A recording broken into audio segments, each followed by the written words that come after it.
Well, hello and good morning, good afternoon, good evening to all of you. Glad you're here with us for our Sunday Letting Go class with Guy Finley. My name is Terry and I'll be the host for today's class. So if you've been here before, welcome back. And if this is your first time here, the layout for today's class is where Guy will give a talk based on a topic and key lesson. And he'll speak for about an hour or so, after which time we will have a 5-minute break. And we'll come back for the question and answer portion of the class, which will allow all of you to either write in questions or actually speak directly with Guy. And I'll share more about that when that time comes. But again, glad you're here. It's always a special day. And as I like to always say, if you do run into any tech issues, please just first exit out of whatever program you're in and come back in. That usually takes care of things. Otherwise, just send a message in the chat area and someone behind the scenes here will work to help you out. All right, I know people are still coming in, but I'm going to go ahead and ask Guy to come on. Good morning, Guy. Good morning. All right, I'm going to go ahead and start by reading the topic and key lesson, if that's okay, Guy. Yes, please. All right. Today's topic, a single insight to help you let go of any painful thoughts. And the key lesson for today's talk is, by itself, no thought has the power to trouble us. Its authority over us is equal to the extent we are deceived into identifying with its particular temporary character. All right, put it in your hands, Guy.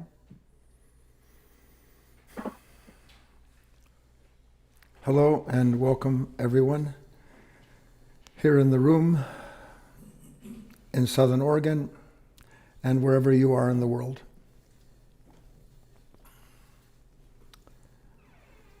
What if it's true that no thought has the power to trouble you? I mean, if that were so, your life would be pretty different than it is now, wouldn't you agree? Yes. The thing is, and the problem is that we actually don't understand it's not the condition we're thinking about that's creating the conflict, but it's the consciousness that's identified with a certain thought and its past experience relative to that idea that is bringing up all of this misery. And then we struggle to escape the thought, which you'll see as we go into this talk. The thinker can't escape its own thought. It's impossible. And yet we spend our lives trying to deal with thoughts that we think about. And it's a loop, as we'll see. We're going to have a very interesting session together. I trust you will stay as attentive as possible. It's not very conducive to my pleasure when I see your eyes closing before I start talking.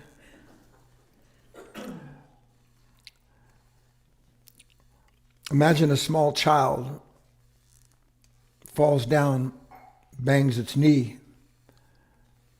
Mother thinks to herself, I know what to do.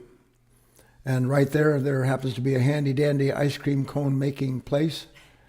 And instantaneously an ice cream, 2 scoops in a waffle cone with hot fudge.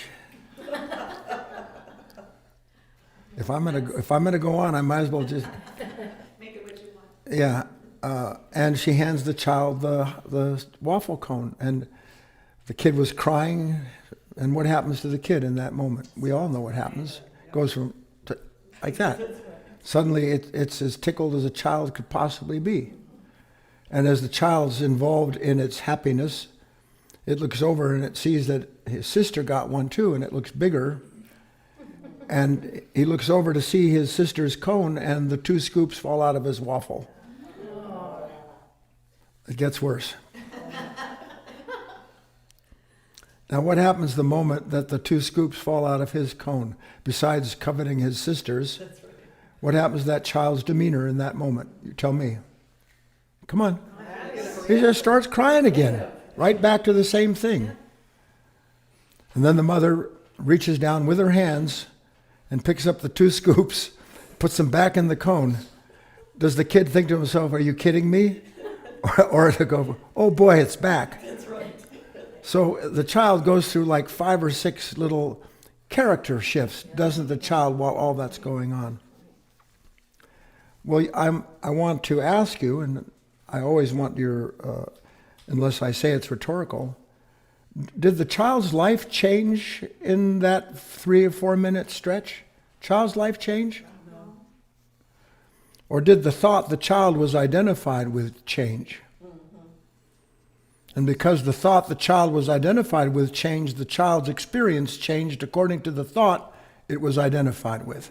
Can you see that? Yes. So there was no real change in the experience, except that the constant shift of thought moved it from suffering over loss to happiness over acquisition. This tells us a very important story, because in one moment, if we can see it, that child was sitting there hurt, devastated, if you will, by what was seen to be the loss of its pleasure. And then a moment later, the pleasure was restored and the sense of loss disappeared summarily. So I'm asking you if you can see that there is an I in that child that can be delighted and that does not have any awareness of the I in the child that can be into sudden sense of destruction. 2 completely different eyes in that child's consciousness. And importantly, neither one know each other. Do you see this? Yes. So how's that possible? I'm going to go slow enough unless something happens and I get excited. How is that possible? Here's a child. Now, if you saw yourself do that, you'd think you needed to be committed, wouldn't you? And yet you do that all the time, but you don't see it. That's right. Yeah. Not quite as fast as dropping the 2 scoops, but it could be. So each of these eyes in that child, we're talking about the child now. I don't want to get you involved yet because I don't want you to resist when I start talking about us. Inside of that child, each one of these eyes, this momentary identity, has its own familiar environment. Literally, each eye in that child comes complete with a kind of small, dark, momentary realm that comes out of a certain body of experience. Ice cream. Oh no, ice cream gone. And the child can't see, nor can the parent see, other than the parent knows unconsciously, if I give the kid something to make it happy, it will stop screaming. And so it goes on and on and on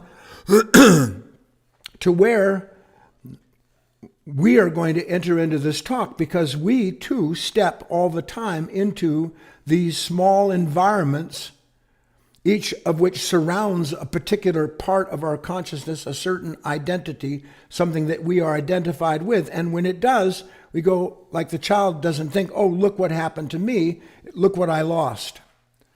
So we think when we have a moment where we're upset, we think something has happened to me. But I want you to see that nothing has happened to you, except that, like the child, you have become captured by a certain sense of yourself buried deep in that dark unconsciousness that pops up just like that when certain conditions produce the environment for it to enter back into your consciousness. You see it with me? So here's something more familiar to you. Have you ever had an argument with anybody? Ha ha ha. And you say something, and they go, that's not what I said. That's not what I said.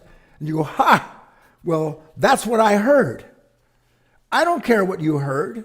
That's not what I said. If you get that, don't you? Pretty common theme, isn't it? And they both go at it until at least one seemingly gets the upper hand, and then they part. But do they part pleased? Or does it matter? It doesn't matter who won, does it? Because the dissatisfaction, the disturbance goes on and on. Why? Because for the one who, in quotes, lost the battle, they are now identified with the thought that came after the ice cream, before the ice cream, look at all that spoiled. And the one who wins knows that they actually didn't win anything, because now their mind's attached to a thought that's saying, I could have done this, I would have solved it quicker. So there's a constant dissatisfaction going on in both of these human beings. I want to be very clear, yes or no? Yes.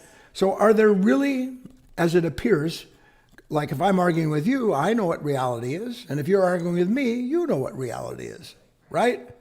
So I'm asking you, are there actually two separate realities in that moment? Or are there two different sets of eyes? Meaning the way I see it and the way you see it. And if you understand it's just my eye versus your eye, physically and psychologically, then you realize that each and every one of these eyes is as contentious as it is sure that its view is the only one. Please? So what's arguing? The nature. The past with the past. An eye that is long gone, that should have been long gone, but is reborn, revitalized, reincarnated, when the conditions that created that eye to begin with seem to come back. And in that moment, suddenly, that's all too familiar. Completely, that's all too familiar. Now I know what's happening. And what am I looking at? I'm looking at a particular eye who comes replete with its environment, which is all the conditions that created it originally. You call it a memory if you want to. And I'm experiencing the full-blown upheaval of a certain part of my consciousness that's been dormant, maybe for years or maybe just for minutes, and it comes and boom, just like that. I know exactly what is and you don't. Yes or no? Yes. Now, what about I know the way the moment is supposed to go and God didn't get the memo? The contention remains in place, doesn't it? The conflict. And what is the conflict between myself and the moment? Listen to this. The conflict is my mind is telling me what that moment means. So one eye is interpreting the moment and describing to me what just took place, while another eye, that the eye that's interpreting it doesn't know, is saying, oh my God, you're right, that's terrible. And then that eye begins to resist the eye that was describing the event. That's called endless conflict in our psychology. Can you see that with me? So each condition calls up in the contestant, if you will, because you can say we have a contested relationship, or you can say I have a contested relationship with the guy that cuts me off on the freeway or whatever it might be. So there's a contest, and please, I don't want you to believe me, I want you to see it. Every one of these eyes that comes up is trained in the art of combat. Isn't it? Yes. You don't have to think to yourself, what do I say? Your mouth is moving before you even know it's happening. You don't have to assume a certain posture of aggression or defeat. Your body is taken on the context of whatever the consciousness is that's speaking for you in that moment. So important, you see this. So these eyes are trained in combat. They're also trained in NATO. They're trained in compromise. So that depending on what the situation is, that eye can be combative, it can be reconcile the moment, or just agree to compromise. And it doesn't matter which path that eye takes. Why? Because no eye is happy by itself. There's no such thing as a happy eye. Happy meal, maybe bring up a happy eye inside the kid. So what happens? Each eye is handed off to another eye seamlessly. Here I am, I'm combative, and then for whatever reason, suddenly I realize, well, maybe, this isn't going that well, so I'll try another tact. And the one that's taking the tact isn't feeling the anger that the one who was combative the moment before. Now I'm feeling like a conciliar, the mafia guy, never mind. Conciliary, okay. Yeah, something. And I'm handed off.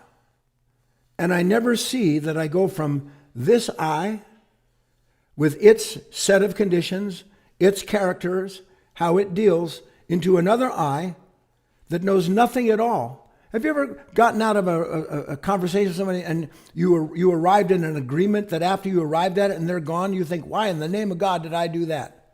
Yes or no? So in a way, this consciousness brings up the corresponding I, the corresponding identity that the condition calls out of your experience sitting there in the darkness, please. So I was thinking, well, how would you describe that? Did you ever watch those tag team wrestlers? Maybe we haven't. That might have been in my day. Two guys on each team going to wrestle, and when one guy's about to get beaten, he reaches out and he tags his partner, and his partner jumps in and he takes on the wrestling match, and then he starts to get beat, and then he tag teams. And so you have this, we have tag team eyes. We have a nature that is always bringing in a new eye in order to confirm or otherwise be in combat with whatever the condition is. Everybody got that much? That's the introduction. Now, if an eye that I have identified, if I'm identified with something, if there's this identification,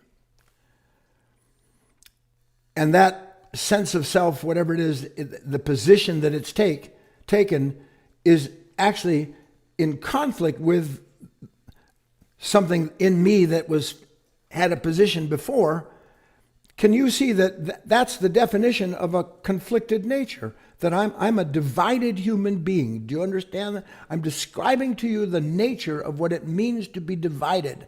To be divided means that I am identified with one thought, one feeling, or another, and I never know that I am identified because I'm simply identified with the stream of whatever that corresponding set of thoughts is that follows. So it's like a stream that we don't see is a stream, but it is a divided self. Are we clear on that? Because listen to this. This is out of the New Testament, Luke. Christ is talking. He says, knowing their thoughts, and said unto them, every kingdom divided against itself is brought to dissolution, and a house divided against house falleth. He was talking about the Pharisees. They were trying to trick him. They accused him of that he was healing by some nefarious means. And he said, look, why would you think that I'm empowered by something that would actually prove that it has no power? The house, he said, if it's divided, is going to fall. We all know that expression. Now, what you don't know is the actual translation of that passage. First, every kingdom divided against itself is brought to dissolution. The word kingdom, we tend to think is what? A kingdom. No, that's not the meaning of the word in this passage. Kingdom actually means the authority or the right to rule a kingdom. So every kingdom divided against itself actually loses the right to rule over itself. Not a separate kingdom, the authority over it. So who has authority over the kingdom that you and I are in when we're full of anger or some kind of negative state? Those thoughts and feelings. So the kingdom is not an actual kingdom, but the authority to rule. Divided, every kingdom divided. Divided actually means cut up into opposing parts. It actually had to do with what's the word I want? It was actually something connected with the butcher's work, where they would cut an animal up into pieces. That was the word that stood for divided. So that each kingdom that's divided is by nature cut up into opposing parts that is in dissension with one another. They're not connected, and no part has rule over the other part. This is important. You following me? Now, desolation, it says every kingdom against itself is brought to desolation. Desolation means it is brought to waste. So every house that is in fact divided is all the time in opposition to itself. And in opposition to itself, it can come to nothing, which is what desolation means. I hope I'm communicating this to you. Now, falleth, because that's the last part, a house divided against a house falleth.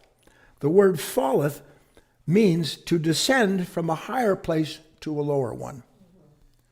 So that every human being who is in fact divided, the way we're describing, is not only brought to dissolution, but in being set against each other, they have no authority against you want authority over yourself, don't you? Do you understand when you have troubled thoughts? I want authority over this. You can't have authority over something that you are in a divided state because of being under the authority of an unconscious nature. So that the idea of fall is not just from a higher place to a lower one, but it's also connected to the idea that falling means I lose authority over what I could have authority over. And the last word connected with that idea of falling is to perish. So a house divided against the house falls, perishes. Everybody following this much? Let's bring up the second key lesson.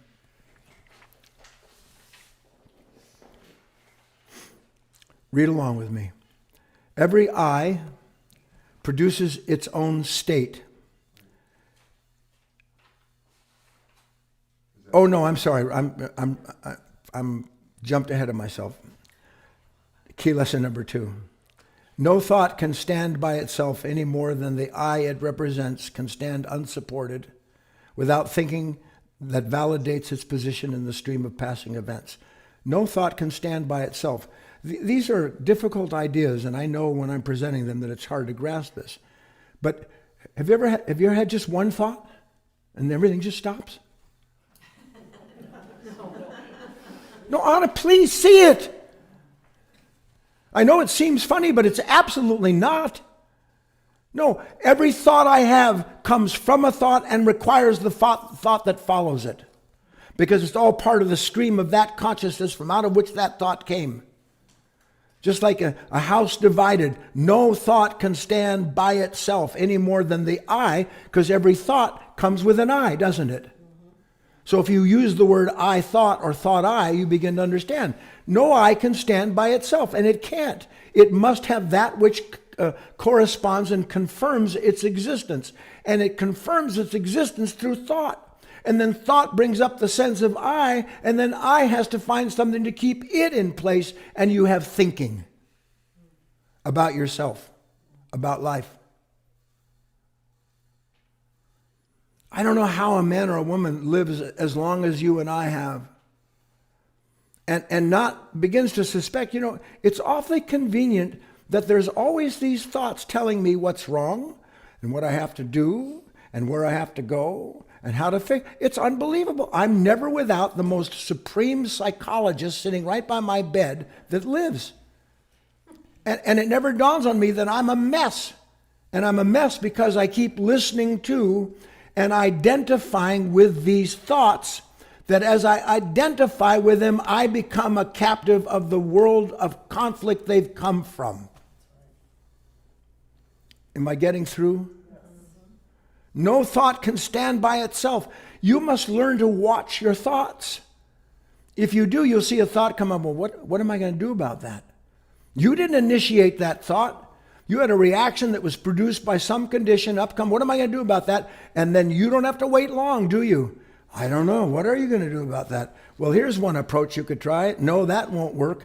And now you're in this stream that belongs to a conditioned nature that brings up the corresponding thought so that it can keep you in its world. And you suffer. So every I, can you see then, produces its own state. There's no I that comes up in you that when it comes up, it hasn't brought with it its contingent of corresponding experiences. That's what validates the I. It actually, you can't see it yet, but up will come a certain feeling, a certain I, and behind everything, behind that I, it's got tendrils that go down into the basement of that unconscious nature and start to draw out of that nature everything it needs to prove that it's right to be in pain, that it should feel this way, and it sucks the energy it needs from this nature that produced it. So you see this circle, this cycle going on. Are you still tracking with me? Everyone is always in a certain state. You don't know that you're in a state because your thinking isn't in conflict with the state. You could be in conflict and you don't know you're in conflict because that conflicted nature is trying to figure out what to do. So I'm never actually aware of the experience of the I. What I'm aware of is what the I is giving me to experience. I'm never aware of the actual experience of the I.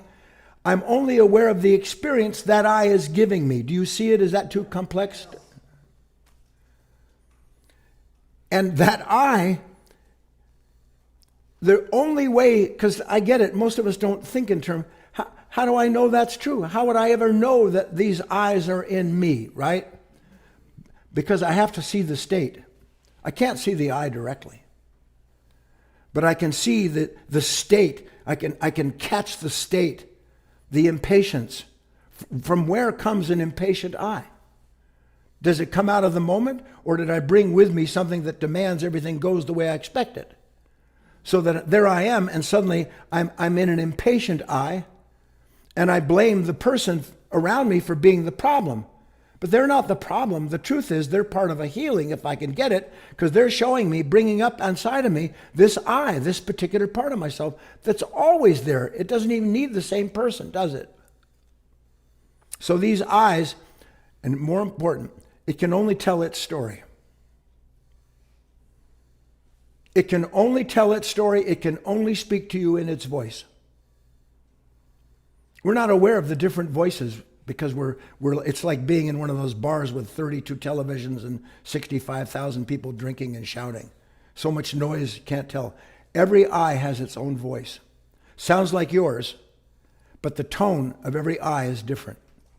You'll see this one day. In fact, you must see it, because that's the only way you'll begin to suspect, as I'm describing, that each I not only has its own story, but it brings with it this content of its whatever its character is. It brings it with it. So as that I surfaces, everything that it needs in order to be present, powerful, productive, it's right there with you.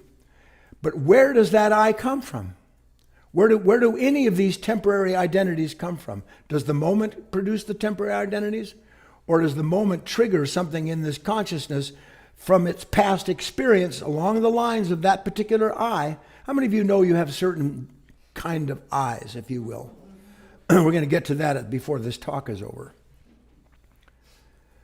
So actually, the I belongs to my history. Doesn't it? If it belongs to my history, is my history I? Or is history something that is rolled by, that has certain experiences at a practical level that might help me get through moments? But as a rule, who I am is not my history. If it was, I'd be dead in the water. I couldn't change. If who I am is my history, I couldn't change. So we think that this moment where we're handed off from one I to another, do you ever watch those... I couldn't think of the word when I was working on this talk either. What do they call those races where a person hands off a baton? Relay. A relay. I'm telling you, it's exactly like a relay race. One eye starts, and then the conditions change, and comes running behind it, gets the baton, and it's off for the next quarter of that mile race or whatever it is. And then it starts to run out of steam. I got you. And another eye comes up, and should be a seamless handoff. So now I'm asking you, if what I'm describing is true, do we not see then the real meaning of what, again, was stated, the blind shall lead the blind and both fall in a pit? What's the real cost of this blindness? Just slow for a minute. What if the next time you got negative, started to get all caught up in something, anxious, worried? What if in that moment it actually came to you that I think I see why I should feel this way, but I can see the I that's explaining to me why I should feel this way. And though I can't see directly this, I know that if I'm suffering, if I'm negative, I'm blind. I know that if I'm negative, I'm blind. Because that's the truth. Because the only reason that you are suffering is because you cannot see the I that is producing that suffering is not you. That's the only way it can happen. And as you start to wake up, you start to realize, hold on, I've always thought when I'm in pain, do you not, life has kind of laid out these traps for me. Life is full of traps. I'm not always to blame, but I fall in them pretty regularly. Yes or no? Or is the real trap that we're never not identified with one temporary sense of self after another, so that the real trap is that we can't see we're ruled by a succession of little I's, each and every one claiming authority. And when I'm in the hands of an I that's saying it knows, you better not contradict what I know. Because that brings up an even more combative I, or it calls forth a whole army of I's, each one's connected to the others, so that we're gonna go for it. I thought to myself, what I'm describing, if you could see it as a metaphor, or maybe it's an analogy, it's similar to an underground missile silo. You know, they have these big underground missile silos where they've got all these missiles stored. What a crazy world. Where, waiting there is ready to launch a stockpile of preconditioned reactions, like a host of eyes waiting there. Each, you know, and Betty, they used to write on the aircrafts in World War II, they'd write names on the bombs and stuff like that. I'm telling you that you and I have stored away in some deep cavern all of these different eyes, each with their corresponding identity, ready to launch. Have you not seen you go to DEF CON, most of us don't have to get 4, just DEF CON 1, launch. And up comes what? An eye. Up comes something that knows, that should, that ought not. I'm there. And I can't wait to speak it, because what am I going to do with the pain of that conflict if I don't answer it by doing what the thought tells me is causing the problem? So now I'm engaged in a battle. And again, if going back to the start of the talk, you watch those battles, you'll see you are listening as much to what you are saying as you are to the person you're talking to. If you watch yourself, you'll see it, and that involvement is measuring the success of what you're saying or the failure of it, so that each success brings out an eye that says yes, each failure says let's regroup and try another direction.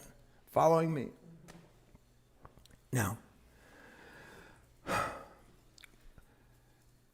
we don't create these eyes. I'm all the time trying to help students understand that I did this, I shouldn't be like that. There's no I that shouldn't be. The I that shouldn't be like this doesn't exist without the idea of what it should be like. So that it's always an opposite to what it claims it ought not be or do. That's what it is. And we can't see it. Why? Because when I shouldn't be like this, it proves that I'm not like that I. But the I that's speaking exists because of the I it's denying. Do you see it? But I think it's incredibly reasonable for me to be in a constant position like that, where each of these corresponding I's appears with a corresponding action that it's already got me involved in. I'm already starting to be carried away. How can I be carried away by a thought? How can I be carried away by a thought? And yet am I not? So when I present it to you like this, it's extraordinary. Of course you're right, sir. It's crazy that I can be carried away to a thought to my own destruction. Thought says, go do this, go drink this, go hate them, do this. And I follow the thought blindly. And it's not until I get to wherever that thought has told me that I find out that thought handed me off a long time ago, and now I've made this complete circle. I've come to a dead end, and then what do I do when I come to a dead end? Another baton is handed off, and now I'm given another path to take to fix the path that didn't profit me. Do you get the picture? Yes. Now a story. Take a deep breath. Simplify this. I use certain characters. One of the characters I like is not just Christine, as we used yesterday at the doctor, but I have a detective. The detective represents the parts of us that should be working all the time spiritually. When you're not in practical thought, you ought not be asleep. And this detective is interested in the things that you and I should be interested in. Like, for instance, how can I be taken over by a thought? The only way I can be taken over by a thought is when I'm identified with that thought, and I think that thought is I, and therefore my life depends upon the protecting that I. So here a detective hears about this small town. It's always a small town, where a weird thing is taking place, where little stories that come out and reach these newspapers, like they used to have these really funny rag magazines, Explorer, Expander, whatever it was. And he hears that there's little places where these swarms of things appear and people disappearing all the time. And there's a relationship between the swarm and the people. He wants to understand what it is. So he goes over to this place. He gets into town, and he's sitting there, and he's sitting in a coffee shop, getting ready to go get a motel or whatever. And there's a man and a woman, they're seated over in a corner, and he can feel, he's fairly sensitive in the right way, he can feel a tension between them. And apparently, he says something, he can't hear what it is, and she has this immense reaction, but tries to cover it up and spills her coffee. And when her coffee spills, it goes over her clothes. Now, as all this is taking place, he's watching this, and he can't believe that no one else sees this. You won't believe it either. Like from out of her ears comes what looks like a kind of a strange cloud of something. Can't quite tell what it is because it's just a kind of a murky cloud is coming out of both of her ears. And he's sitting there and he's looking around the coffee shop. Does anybody else see this? Nobody else sees it? Are you kidding me? And as it's coming out of her ears, he begins to notice that whatever that little cloud is begins to take on tiny little shapes, little tiny things. You can't make out what they are, but now it's not a cloud, it's little tiny things. And as these little tiny things come out of this amorphous cloud, he, for the first time, notices that she, if you were sitting someplace and you saw something coming out of your ears and it was a cloud, wouldn't you think there was a problem? But she couldn't see there was a problem. By the way, why couldn't she see there was a problem? Because she was too identified with what's producing the cloud coming out of her ears, you'll see. So now suddenly she notices something, and he sees that she notices something in this cloud. And as he's watching her, she's watching this thing, and she actually, like crazy people, she begins to try to bat whatever it is that she's looking at away.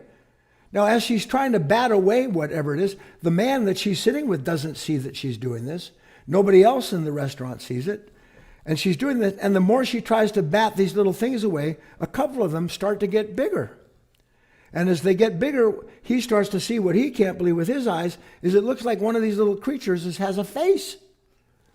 And he's looking and he's trying to see what the face is, but gradually, as the more she swats them away, it gets big enough and he can see it's an angry face.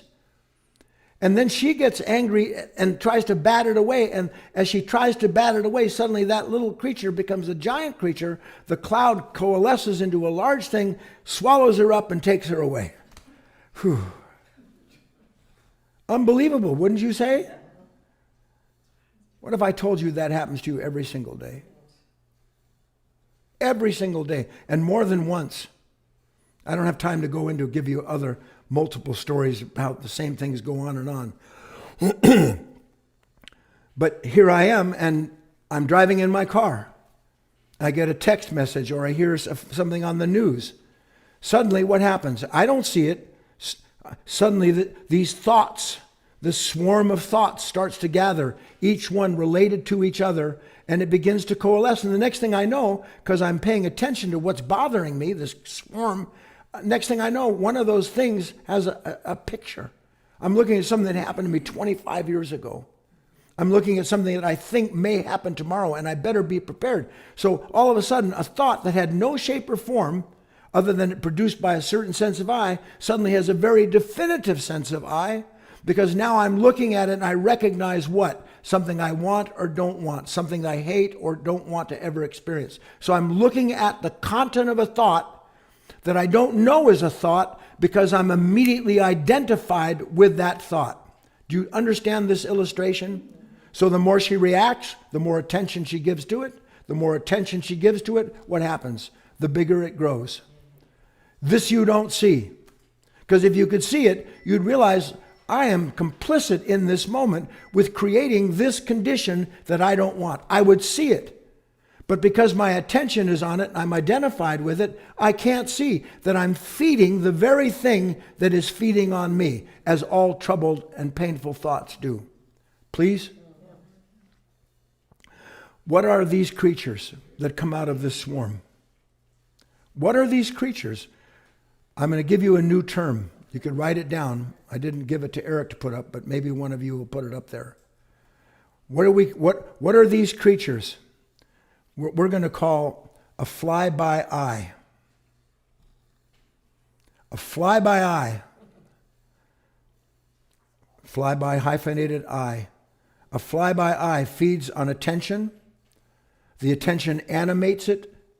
The identification sustains their existence. And the combination of those things ensure that whatever that particular fly-by-eye is will grow. And the more it grows, the more I don't want the experience of the very thing that my mind, that unconscious nature, gave birth to. You following me? Now, yes or no, is not most of our life spent trying to fix problems created by fly-by-eyes? Do any of you ever do anything impulsive? Ha ha ha. Do you ever say something you wish you didn't say? Ha ha ha. So much of our time is kind of spent looking this way to make sure that whatever it is that happened back there doesn't happen again. And then I always look back to see what it was in case I need to alter the plan that way. So I'm like this. Why? Because I am in the hands of a divided nature that as it produces a certain sense of self, it doesn't want the sense of self it's produced. Conflict. We think about what we believe are our own thoughts. I know this is challenging. What do you think about? I'm begging you, what do you think about? I think about my thoughts. Bring up the main question, will you please, Eric? If you did nothing in your spiritual life but entertain this question until you understood it, you would change. Here's the main question. Can the thinker fix the thought that it is troubled by? Can the thinker fix the thought that it is troubled by? Are you troubled by thoughts? Yes or no? Yes. What do? Think. I mean, it's so obvious. And when you think, what happens? I have trouble. Because something in me will seize onto one of those thoughts in the line of that thinker, and once it gets it, then it'll stop there. It'll start to accumulate whatever is required to validate that sense of self, and then I have to think about what to do about what I just thought about doing. Do you see the cycle? Bring up the third key lesson, would you please, Eric?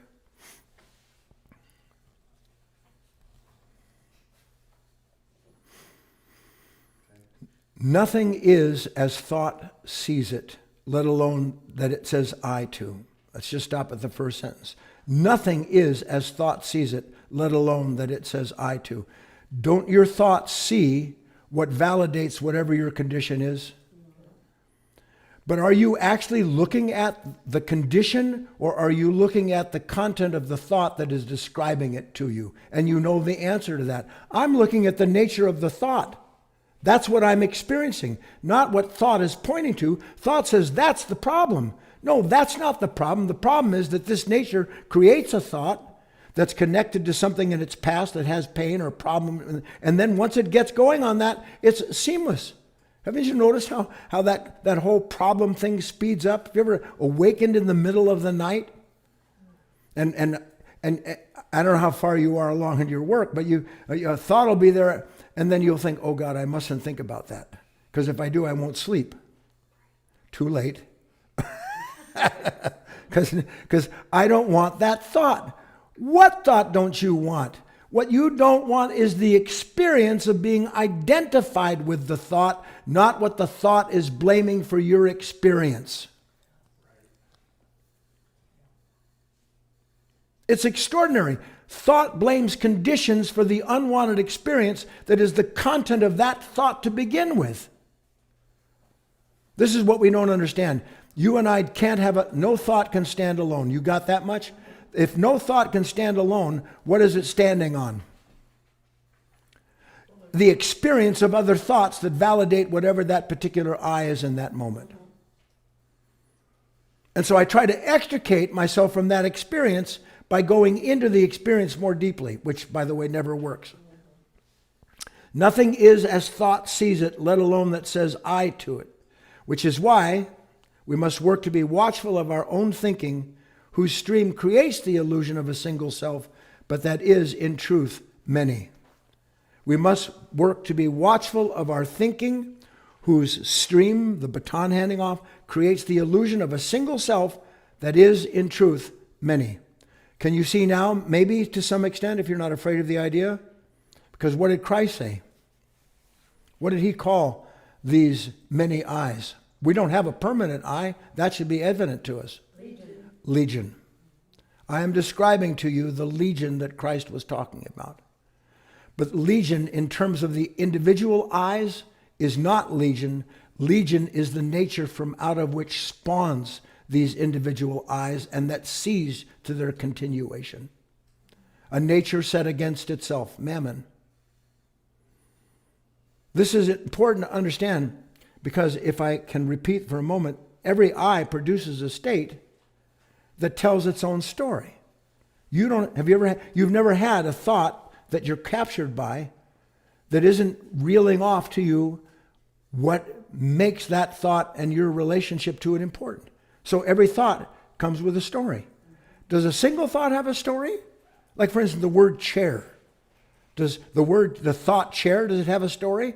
Or is the story, I don't like that chair, or I need a better one, or I need to go shopping to get more chairs, or why do they have so many chairs that are better than mine? So it makes the thought itself is not the issue. The thought comes with a supporting cast. That's the point. And we're not aware of the supporting cast. Why? Because we always identify with one of the supporting cast. You following me, everybody? Because we're about to go into this exercise. So is the solution like we do now, yes or no, to resist these eyes? Is that the solution?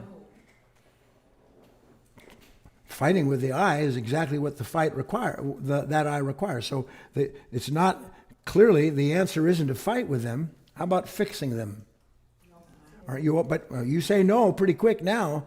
But when a certain eye comes up, are you not trying to fix what it points to as being the problem? Yeah, I am. Why? Because that eye is telling me there are consequences if I don't make you the way you're supposed to be. Yes? Yes.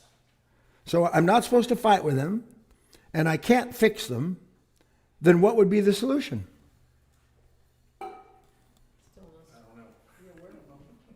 We need to see them for what they are. We need to see them for what they are. Please don't dismiss it. I know that most of us are smarter than this, not all of us. If one of those giant hornets, I don't know if you've seen them, I'm talking a hornet like the size of a bus. If a giant hornet was flying around your head, and a thought said, oh, I hate that hornet, and I'm going to grab it. Would you ever grab a huge hornet flying around your head? No. Are you sure? Why not? We know it stings from the Oh, it's going to sting. So I would never grab a stinging insect that was swarming me. Yes? Yes. I rest my case. Because that's exactly what happens. You say something, they do something, I see this happening, and all of a sudden, out comes the swarm, and something very quickly will start telling me what's causing this, and then I'll see it, and the more I attend to it, the bigger it gets, and then I want to get hold of it and control it or change it, fix myself, so I'm not suffering from whatever that pain is. And I grab onto the very thing that's the source of the pain that can't possibly save me from it. Do you see this with me? That's what a flyby eye is. A flyby eye. Each flyby eye carries its own venom. Literally. So if I really understood that every flyby eye, every temptation I have to identify with something, the minute I grab it, that I'm going to be poisoned, would I do it? So do I need to know what to do? What do I do? What do I do? No, I just need to see that very clearly. And what is the sting in that flyby eye? The identification. Now, can we see a flyby eye for what it is? Can we? something in us can. But what do I know now about a flyby eye? It's a thought. It can't live unless it deceives me into thinking from it, about it, and for it. It can't. Now, to bring all this home, I have a special writing and an exercise to go over with you. And what I've done is I've made a list of 21 fly-by-eyes that pick you up and carry you off. Fly-by-eye. Do you ever want to punish anyone for not being the way you want them to be? Yesterday I was coming home and I hear this roar behind me. And here comes some, I don't know what in God's name it was. It was something like a Dodge Hemi 40,000 something. And it comes right, and there's nowhere for me to go. And it comes, I'm following other cars, behind me. Now, in that moment, what happens? Please, fly by eye. And what does it do? Tap your brakes. Turn on your flashers. Slow down. Let him know he's not going to do that to you. Every last one of those thoughts is a fly-by-eye. Your conversation with somebody, they say something, it triggers inside of you. It brings up what? Another fly-by-eye. What? Look at the list. A demanding eye. I don't know that I have a demanding eye until you don't meet the demands. So the minute you aren't the way I want you to be, fly-by-eye. And what's the fly-by-eye? I demand you change or be what I need you to be so I'm not suffering. Now, if I can't get that, we're looking at this lineage, then the next fly-by-eye is what on your list? Appeasing. I can appease. I don't want to, but that's the way to get what I need to get that the other eye says I need to, so that downstream I can change your mind. And all this is going on inside of this head. You wonder why you're crazy like a loon? Honest to God, I'm not kidding. The appeasing eye, a fly-by-eye. What's another one? How many of you have a righteous fly-by-eye? Man, God forbid anybody should challenge what I think I know. Do I spare anything to make sure they know that they don't know and that I do? You look at the news and your mind is talking to you. It's telling you this and telling you that. You're in the hands of a fly-by-eye. But it feels like it's real because you know what they don't know. You know they shouldn't be that way, don't you? They shouldn't be what way? The way that eye frames them in that moment so that it can give you the familiar experience of yourself being set against what's stupid because you know what's righteous. Do you see it? This is one of my favorite. Resistant eye. I'm thinking one of the students, he was talking in, I think it was class last night. Was it? No, Friday night. You don't have to say, before you say anything, he says, no. Nope. How about nope? Well, nope. Well, no. Now, where does that come from? It comes from a consciousness that in one way or the other there has another fly-by-eye, which is leave me be. We're going to get through this. So everything is resistance. Do you want a nope? How about nope? Now, we're not always in the hands of that, are we? But we all know it, don't we? Depending on what? Please, depending on the eye I'm in. That's what determines the resistant eye. Because if I'm in an eye when I'm happy, don't bother me. I don't need to add anything. Nope. Next, anxious eye. Man, anxious eye. That's the devil. Why? Because it's telling you if you don't think along the lines of the ideas it's giving you, you will be anxious for the rest of your life. And it actually feels that way. It actually tells you you must think this through to bring an end to the pain of this condition. The condition is the I, not that which not what that I is pointing to. Please, do you see it? How about a calculating eye? Some of us are much shrewder than others. This world congratulates you for being calculating, doesn't it? You calculate, you succeed. Why do I have to calculate? how to talk to you, what I should say to you, when I should say it to you. Do you ever? You know what I'm talking about. You can't deny that. Why? I am calculating. Now, when do I start calculating? When there's some consequence that takes place if I don't calculate. Yeah, if I'm not shifty, if I'm not crafty here, if I'm not sly, something bad's going to happen. Now, where did that idea that I have to do something crafty to keep something, I almost used an alliteration that wouldn't have been appropriate, to keep something that's bad from happening? Where does that? It comes from an eye. So I'm handed off from one eye, a fly-by-eye that measures something, so I'm going to come up short, and that fly-by-eye hands me off to the calculating eye. And that fly-by-eye says, you need to do this. And as it's telling me what to do, another fly-by-eye comes and says, well, Christ wouldn't do that. And another eye says, you're right. And now I'm in conflict because I'm filled with calculation and the fact that Christ wouldn't calculate what to do. He would be loving. Now another eye comes in. I should be loving. I am loving. I love myself. Another thought says, what, are you kidding? No, you have to see the pain that comes with being driven mad. That's what all that pain is.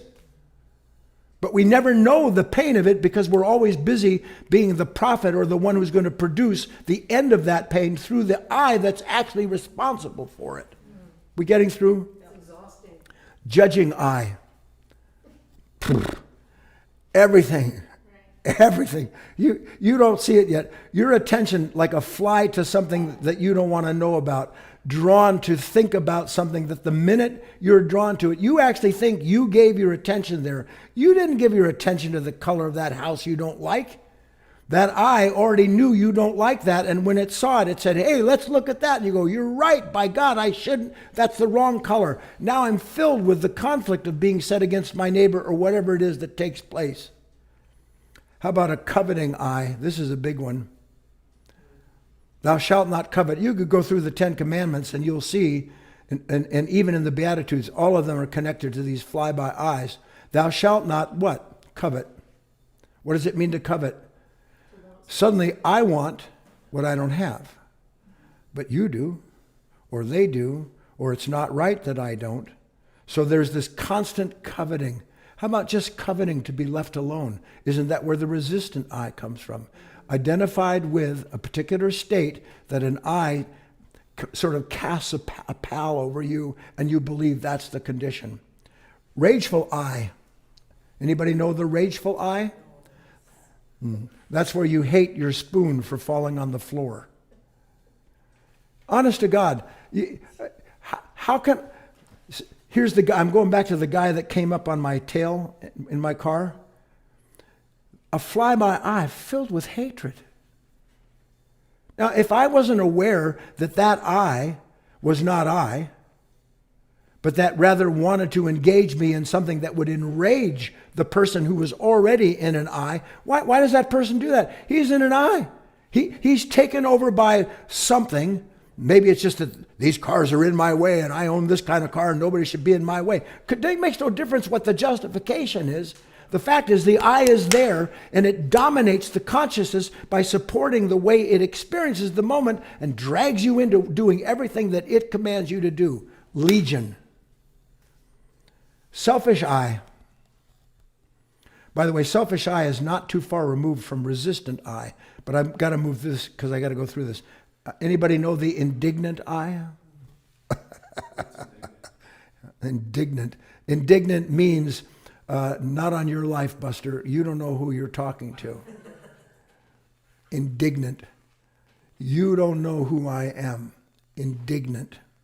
Do you ever get indignant when people don't give you the proper accord? Yes or no? Self-loathing eye. Big one. Because when I can't control my thoughts, then I loathe myself for being someone who can't control them.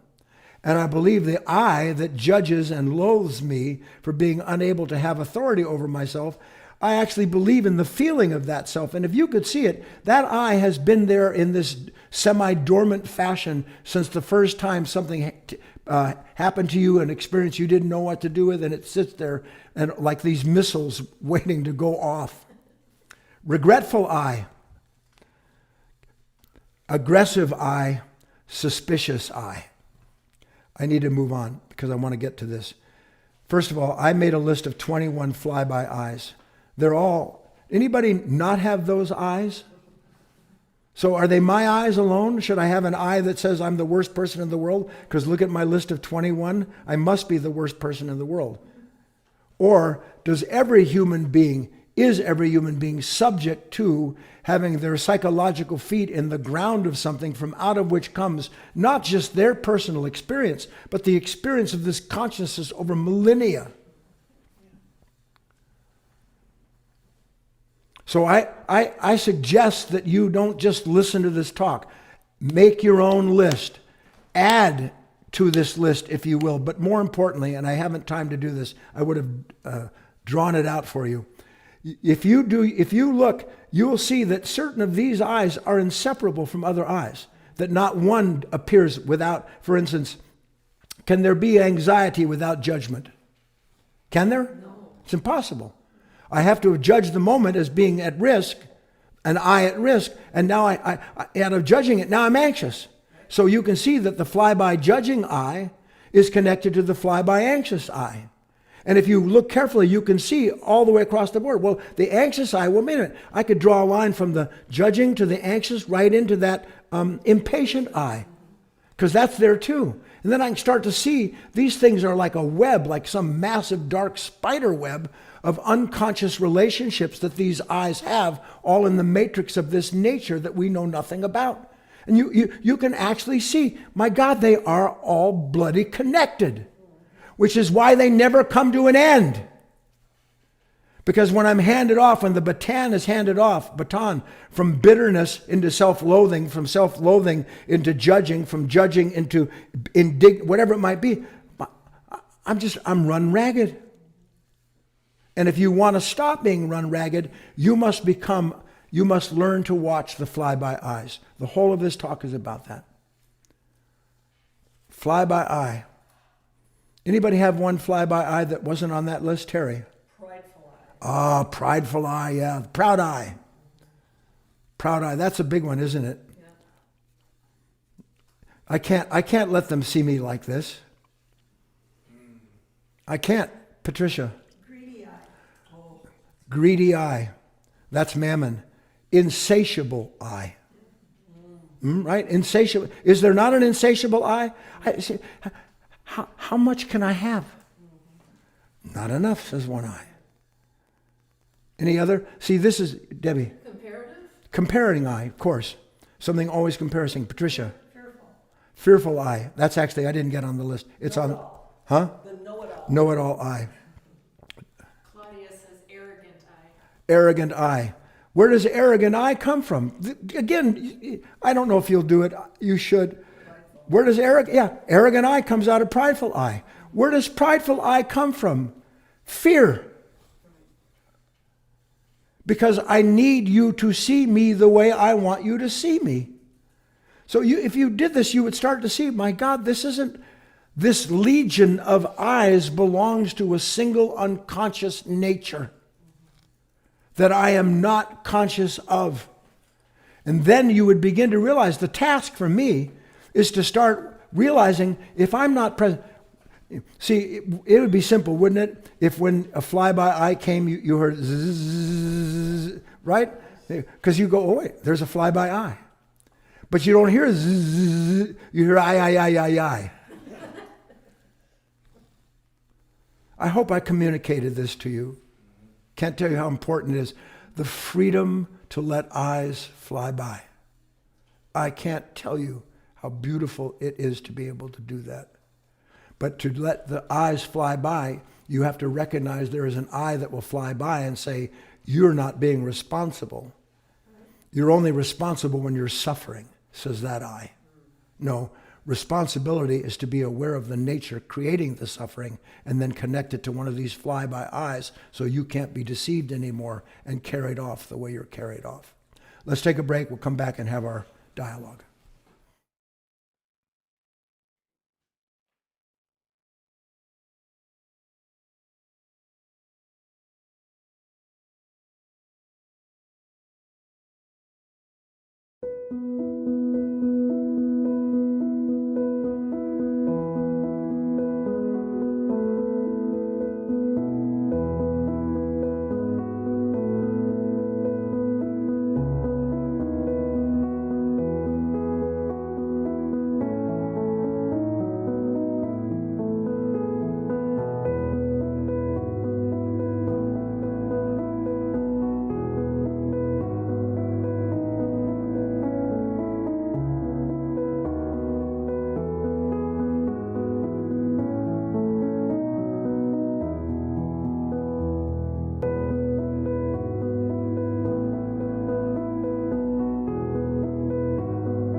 Hello, and welcome back everyone to our Q&A portion of today's session.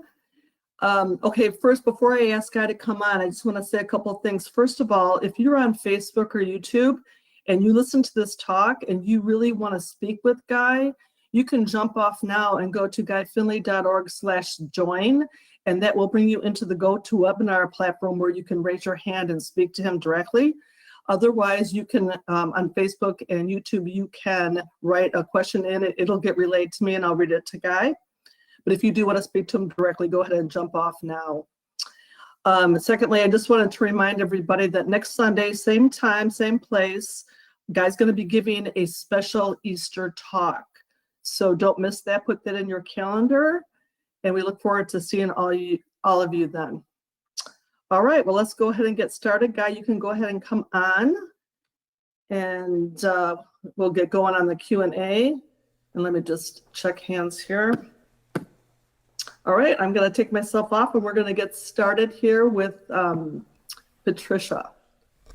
Here you go, Patricia.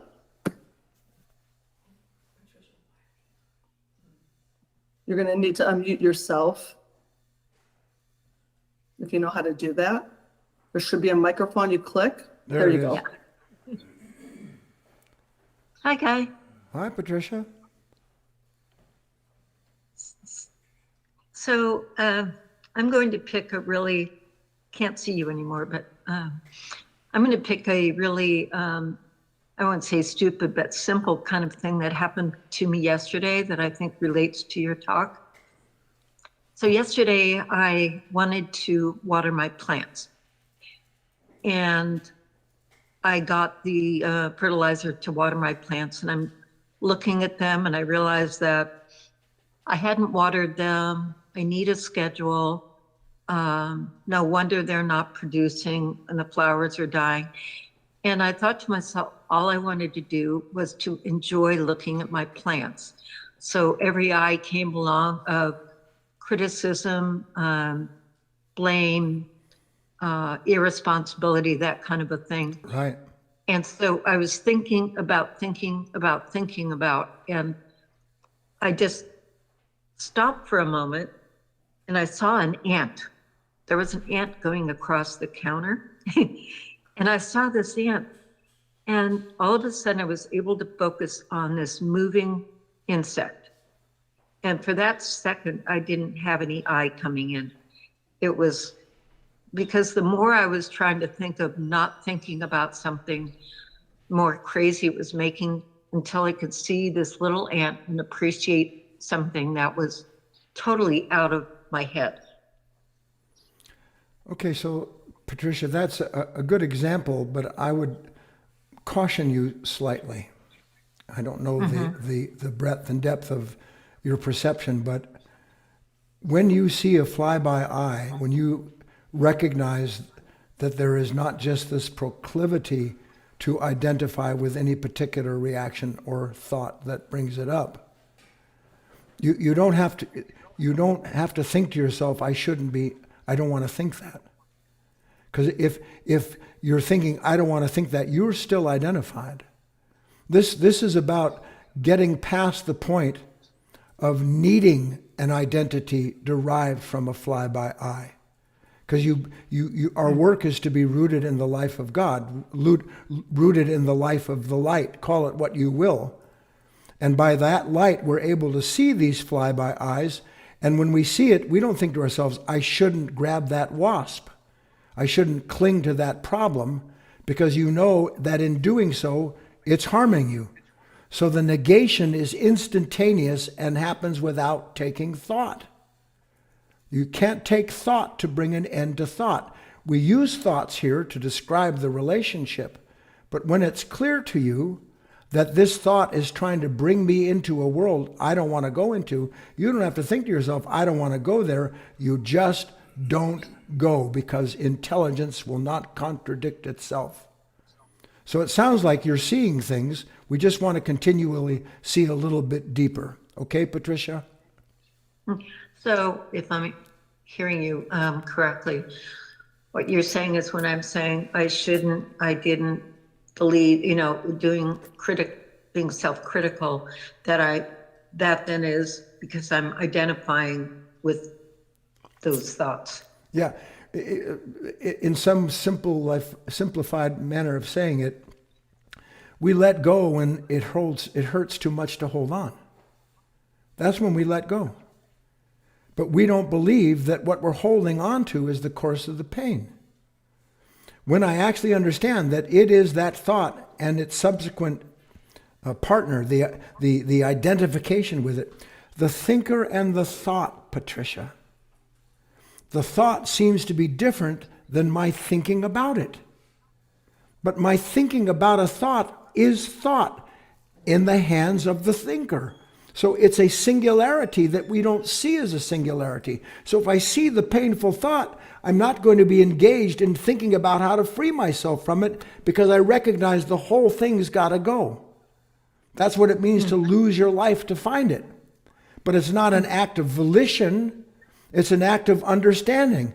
I can't say I here. I can feel the temptation. I want to. I'm loaded with that rage, with that regret, with that self-incrimination. I'm filled with it. But now there's a distance between myself and that consciousness that the light has revealed is not my consciousness alone, but rather it is the content of past experiences, so forth and so on. And now I know better than to dip my toes into that dark stuff. Okay? That's really helpful, Guy. That's very helpful. Thank you. Good. Thank you, Patricia, for starting us off. And since we have an open queue now, I'm going to come on and read our first question, Guy. And that came from a YouTube viewer. I'm going to attempt the name Soren Arica. And here's the question. I have taken an antipsychotic drug since I was 17 years old. My therapist says to take them forever until I die. Is this okay for God? I'm already addicted to them after 12 years. I can't sleep without them.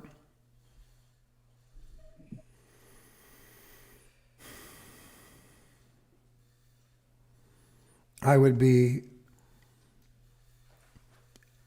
100% in a wrong position if I was to prescribe some remedy, some set of steps to take. But I will say that you can already see, to whatever extent you're capable of seeing it, that the solution to the problem has become the problem. And in a way, that's all you need to understand. Because there are, what's the saying, nothing is impossible with God. If I start to see the fact that I am complicit with something that is creating not the freedom that was promised, but a captivity that seems to go on forever, or so I'm told, then how do I say? I'll speak for myself. I can't tell you how many times, nor will I, the depth and breadth of the things that I've been told are inevitable and that this is going to happen and this is it for you, blah, blah, blah. And you do your own diligence. And diligence doesn't begin with fear. Diligence includes understanding the nature of fear and what it's prescribing to you if you do or don't do whatever it is that the world is telling you is mandatory for you. I remember the first time I had throat cancer. And they put me on this drug to stop any malfunctioning that would exacerbate the cancer on my vocal cords. They didn't tell me when I started that I have to take that for the rest of my life. But when I finally heard that that was true, a year and a half into it, I said, I'm not doing this anymore. He said, well, you have to. I said, I'm not. And I found a way to stop. Because there's a way. But it has to be the proper will, and the will has to belong to a right eye, not a wrong eye that's filled with fear of consequence. One last thing I'll say about this. You have no idea, and I don't mean this I'm not condemning, I'm not belittling. You have no idea how under the thumb of authority you are. And the authority that you look out in the world and rage against began with the thought that created that authority. So the only authority that you're under is the thumb of something that tells you if you don't produce or do what it's telling you to do, something terrible is going to happen. And so we live trying to mitigate threat instead of recognizing the source of the threat is a lie and always is in the eyes of God. That's all I can say about that. Thank you, Guy. All right, our queue's still open, so I'm going to come on and read a second question here. And this question, Guy, is regarding a reel on YouTube entitled, "The Trap of Trying to Console Yourself." In this clip, you said, "A divided mind creates a problem bigger than it can handle. The minute a disturbance appears, it must resolve it. But it can't resolve it because it's the subject of what it has imagined. And once it's the subject of what it has imagined, now it has to imagine an authority to console it." Okay, hang on. So I have to imagine God to save me from an imaginary problem? Question mark, question mark. This sounds contradictory to me. Can you please explain further? No, it sounds like you're doing pretty good. You got that far. The God you imagine isn't God. The God you imagine is made in your own image. When you finally see through the God that you've made in your own image, you will die to that image because intelligence will dictate so. And as you die to yourself, lo and behold, you'll find out that God was already there. In fact, it was by his light that you saw the contradiction. I mean, that's just the fact. But I can describe it sitting here. But to go through it, make that discovery, I want to go into a little bit of a tangent here. I don't know if you, I guess I'm just going to do it. Are there hands or things that I need to deal with? There Or are a couple more questions. No hands, Guy, and I just have one question left here, so go ahead. it's so hard until it's not to understand the world that you're in. When you try to understand the world you're in from the understanding the world you're in has given you, you're dead in the water. And the truth is that freedom from judging the world you're in is inseparable from recognizing the nature of the judge that world has created. So you look out at the world and you see certain things and certain righteous, religious, spiritual people. You know, they'll condemn lesser people because of the way they pray or the God they pray to and all the rest of that. I can think of this old story, I can't recall it offhand, where Moses was corrected by God for telling this kid how to pray because he wasn't praying according to law. God got after Moses for it. So you can't condemn it, but you can begin to see, and you know what, I know that I alienate people that are interested in my work with things that I say because suddenly that's not interesting to me.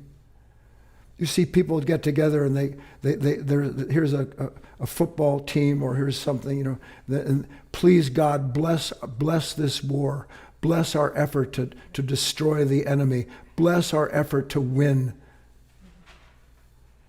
There's no such God that's listening to that.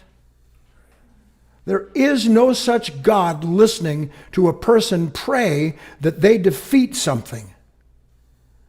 But for the people doing it, they feel it's real, and you can see it. They feel the reality of that. And then when they win something, they look up like they're thanking God. They're not thanking God, they're thanking the event that confirmed what they thought God was. And I'm not speaking in broad generalities. That's not my place. I'm just saying that the God we imagine is powerless to save us from our own imagination, because that's where the God comes from. So the God we ask for a blessing is the same God that threatens that we're going to lose it if we don't do as it says to do. And I better leave it there. Thank you, Guy. All right, I'm going to come on and read another question. We've got 3 total here. All right, next is a question from Emmanuel. And this question is from the same YouTube reel, The Trap of Trying to Control Yourself. And Emmanuel says, should I stop talking to myself about a situation or stop talking to myself in general? I love the question, Emmanuel, because you suspect the problem isn't in what you're talking about, but the problem is the compulsion to talk to yourself to get through what thought points to. And the next step, Emmanuel, is to determine for yourself, not because the speaker says so. All right, well, I've been listening to this talk, and I'm kind of following what he's saying. So what am I talking to myself about? Well, I'm talking to myself about what I'm thinking about. Is there anybody who can talk to themselves and think something else at the same time? Do you understand? Like tapping your head and rubbing your belly? No, I'm talking to myself what my thoughts are giving me to talk about. So I'm basically the instrument of my thinking. Isn't that what I'm talking to myself about? So I'm the instrument of my thinking. So if I'm the instrument of my thinking, and I can see that it's my thinking that's doing the talking, and I know that thinking can't rescue me from the painful thought, well, I better stop talking to myself. Not because I want to, but because I see that the more I talk to myself, the more I'm troubled. So now I'm going to make an aim for myself and leave it at that, Emmanuel. You know what? I'm going to be more interested in the part of me that wants to talk to myself than I am in what it wants to talk to me about. Now there's a shift of attention. Now I have an awareness of the fly-by-eye that does what? When does thought take place? I'm asking the students here. When do I start thinking about a problem? When I've had a reaction. You don't just start thinking out of the blue. Sometimes it seems like it does, doesn't it? I'm not thinking out of the blue. I'm thinking about how to resolve a reaction I had. So the reaction gives rise to the thinker. The thinker gives rise to thoughts that it can identify as being necessary to bring an end to the reaction. And the more I think along those lines of thought, the more conflicted I become and the more reactionary I become until I'm caught in a loop that I can't see. So let me start where I can start. That's so important. You don't understand that. Everybody wants to start someplace they can't start. That way they never have to actually start. Do you understand that? Look, I imagine I'm in a relationship with God. I love Christ. I imagine that's where, if I start there, I'm dead in the water. But if I start with realizing, as Emmanuel is saying, and the person before me, that if this is true, then is that there might be a problem with what I've imagined. A fly-by-eye produced by a reaction comes up with an imaginary path to save me from the pain of being identified with that initial thought. Now I know where to start. Drop it, drop it, drop it, drop it, drop it. I have an exercise, Emmanuel, a long time ago I wrote it out. It's called Stop, Drop, and Endure. Stop, drop, and endure. What does that mean relative to today's talk and your question? Here comes a reaction. Now, I'm not aware of the reaction. There's a zzz, there's the buzz. Suddenly I see, or the face of that person, I see that place that took my life. I see all this problem. I see it. I want to grab it. I want to control it. But now I recognize, hold on, if I grab that thing, I'm actually participating in its perpetuation. I'm not going to grab it. Come to a stop. Why? So I can see more clearly the fly-by-eyes. What does drop mean? That means the temptation to identify with one of these fly-by-eyes, drop it. No matter what an eye is saying, drop it. Because it'll come at you from all directions. What do you think the Christ's temptation in the desert was about? They wouldn't have told that story if Satan, in quotes, wasn't trying to bring up a fly-by-eye in Jesus. Power, control, authority, angels, all that business, that's pretty tempting to me. So he said, no. Why? Because he basically saying, because you, Satan, are a fly-by-eye. Honestly. Which that doesn't go over well with that consciousness, but I can tell you that when you understand it, you're no longer in fear of the devil. So, stop, drop, endure. Now, Emmanuel, this is where it gets tough. What does it mean to endure after I've come to a stop and I start dropping these fly-by-eyes? What does it mean to endure? You're going to pour it on. That conscience is not going to let you go, okay, you got me, you dropped me, thank God, now you're free. No, it's going to do exactly what Scripture says, which it's going to return and return and return. And then it betrays itself, Emmanuel. Because now you start to see, you know what, this thing is a machine. This silo that shoots these missiles up with my name on them, that goes me, it's a machine. And something triggers it, up come the missiles, and now I don't have to worry about them because they're all duds. I'm done with that. All right, Guy, you can let me know if you're going to take Jill, but here's where we're at. It's 2:02, and we've got Jill at the mic, and we've got 2 questions. What'd she say? Jill at the mic and 2 questions. Okay, let's take Jill at the mic, and then we'll take the last 2 questions, and we'll call it a day. That's good. How about the fly-by-eye that says, I'm really hungry? Huh? I have that fly-by-eye. You know, these fly-by-eyes, they pop up. You said they pop up during a reaction, and then I get the overwhelmed fly-by-eye Yeah. and the anxious Yeah. fly-by-eye. Yeah. I like the overwhelming, the overwhelming eye, the overwhelmed eye. That's a big one, isn't it, for most of us? Overwhelmed. I'm in my bed at 3 a.m. and I'm overwhelmed. How is that possible to be overwhelmed in my bed? Do you understand? I mean, Yeah. But I am. What am I overwhelmed by? My covers? Yes, the damn covers are too hot. My pillow's not fluffed right.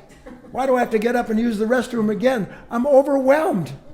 Am I actually overwhelmed, or am I identified with a series of thoughts, all basically producing the illusion that something is terrible here and it ought not be that way? So I'm overwhelmed by a fly-by-eye. See it as such, Yeah. Jill. And then you're going to have to challenge it. How do Yeah. I challenge a fly-by-eye? We talked about it. How do I challenge it? See it. See it. Don't do it. Don't say I to it. See it.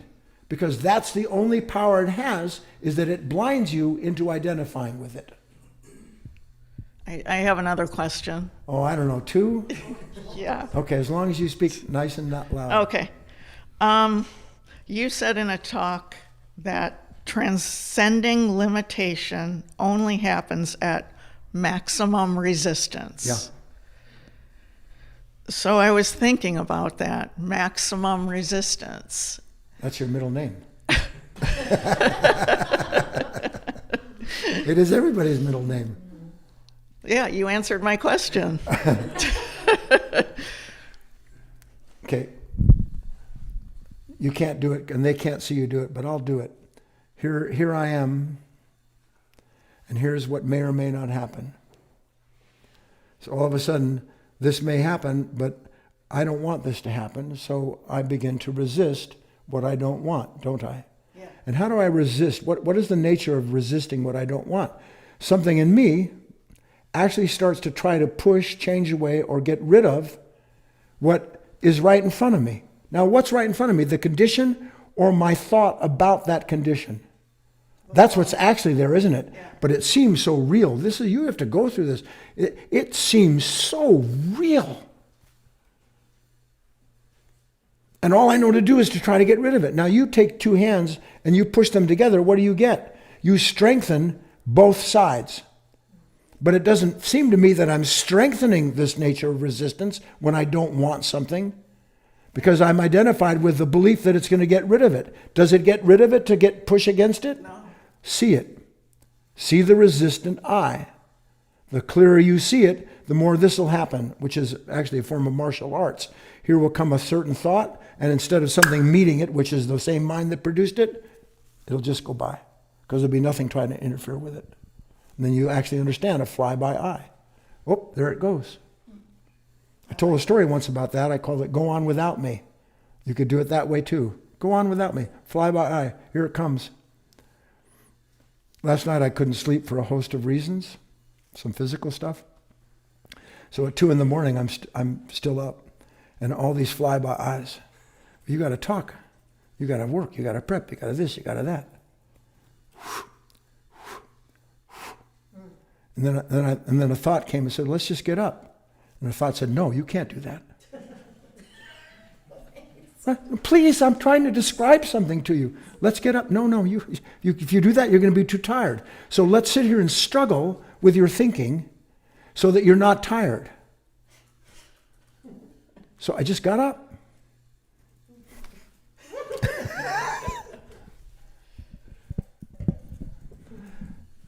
You believe in thoughts. That's a curse. But you have to see it as such. Okay, 2 written questions. Actually, we had another one sneak in, Guy. So if you can let me know if you want to hold that one. Well, or we'll not. see. We'll see. If you stop talking, I'll get to talking and we'll get going. So this next question came in from Jordan, and she said, he or she, I should say, if I'm just doing what's in front of me, how is that not the same as an unconscious person just doing their life? Remember yourself, you keep saying, but how do I not turn it mechanical without constantly checking, am I doing it correctly? Hi, Jordan.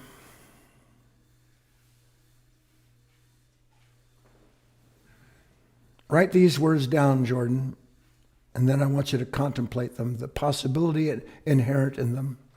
Won't make sense to you at first. Throw caution to the wind. What is caution other than the fear of consequence? What is the fear of consequence other than a certain kind of pride, an attachment to wanting to come out having won or otherwise succeeded according to what? A thought about what success is. The whole thing has to collapse, Jordan. The whole thing has to collapse. And it will, but not as long as you keep adding cards to that house. Can't. Every thought that I have about how do I do this ensures that I'm not doing it. But to catch the thought, how do I do this, and to feel the anxiety connected to it is the beginning of actually doing what this work is about. Throw caution to the wind. See what happens. I'm not talking about it at your work. I'm talking about your spiritual life. Something saying, am I doing this right? Did I get that right? Is that right? How do I do about this? Throw all that out. It's all trash, every last part of it. And you have to see it as such. Then you won't cultivate garbage. You'll begin to cultivate an open mind and a mind that wants to awaken. That's my answer. On we go. All right, Guy, and this is actually really cool. This question came in Arabic, and Kate translated it on Google Translate. It was from somebody named Sheikh Aziz Al Tufay. He or she is on Facebook, and the question is, why don't you talk about peace in the Middle East region? Stop the barbaric war, respect the religions, and fear Allah. And fear Allah. Hello, Aziz.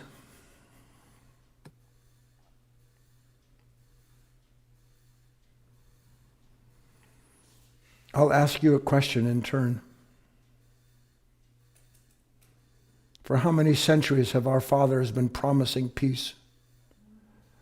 Talking and negotiating, coming up with compromises. It does nothing to change the consciousness that is war itself. You want to know the nature, the real nature of war? I'm identified with a thought that's in conflict with the thought you have about the same thing. Until thought sees its the futility of trying to find freedom from others or from itself, nothing can change, Aziz, nothing. You and I are living in a world that is the evidence of that futility. All is in vain, said in Ecclesiastes. All who struggle in the field of opposites, they're no different than the beasts that live there. We live in a field of opposites that we don't see as opposites because we believe the thought is different than the thinker, and it is not. And as we see this, peace descends upon our house, And as our house becomes peaceful, lo and behold, we are at peace everywhere we go. We become real peacemakers, not people who are trying to piece together peace in the name of whatever our God may be. I'm off. For response, Guy. Thank you. All right, let's get through the last one then here. This question came in from Frida. Hi, Guy. I really want to see all those eyes, but I find myself just sleeping even though I want to stay awake. How do I stay awake first so I can see all those eyes? Is that my desperate eye? I didn't add desperate eye. That's another good one, isn't it? Desperate eye.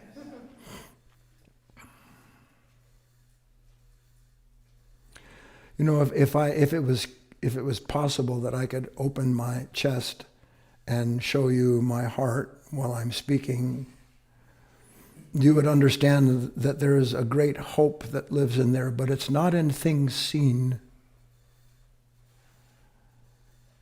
I ask this question. I find myself sleeping, though I want to stay awake. How do I stay awake? The antidote is in the venom. I stay awake when I see how dangerous it is to go to sleep and hop on the back of one of these fly-by eyes. That's how I stay awake. Not through an act of will, but through an act of watchfulness. Because if I'm not vigilant, if I'm not attentive, if I'm not as aware as I can be in any given moment, it's because I am already identified with some eye, some thought, some path of thinking. A mind that keeps thinking never knows peace. Never. It's at war with itself trying to figure out how to get to peace, which is also part of the answer, Aziz, to you. So the hope that I feel isn't in an outcome. It's in the fact that we can be aware of what is coming into us at all times. And with the clarity that that light of Christ, that light of the divine, makes evident that which we have not seen, all of these fly-by eyes and the way that they bring us, the way that we are tempted into identifying with them, the clearer that becomes, the more concise becomes the action, not because of a thought, but because it's evident what I must be, what I must do in that moment. And mostly it's just be still. Mostly it's just be quiet. Mostly it's just what can I see that I haven't seen before. That's all. Bye.